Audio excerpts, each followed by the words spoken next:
এই যে সব ফর্মাগুলো যদি অর্ধেক অর্ধেক করে হতো তাহলে আরো পিলারটা মজবুত হইতো, কিন্তু আমাদের দেশে দেখা যায় বিল্ডিং এর পিলারও এরকম ফুল ঢালা হয়।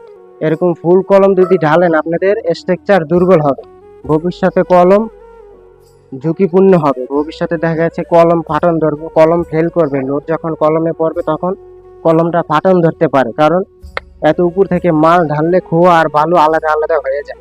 এর ফলেই আপনাদের ভবিষ্যতের জন্য ক্ষতি হবে। এখন দেখা গেছে কিছুদিন আপনাদের বাড়ি ভালো হবে এবং কি একসাথে ঢালাই করলে পিলারটাও তেলতেলা চিকচিকে দেখায়, কিন্তু মূল যে ফ্রেম স্ট্রাকচারের বাড়িগুলো আপনারা নির্মাণ করতেছেন দেখা গেছে এরকম ডাইরেক্ট কলম ঢালাই দেন, এগুলো কিন্তু সম্পূর্ণ ঝুঁকিপূর্ণ।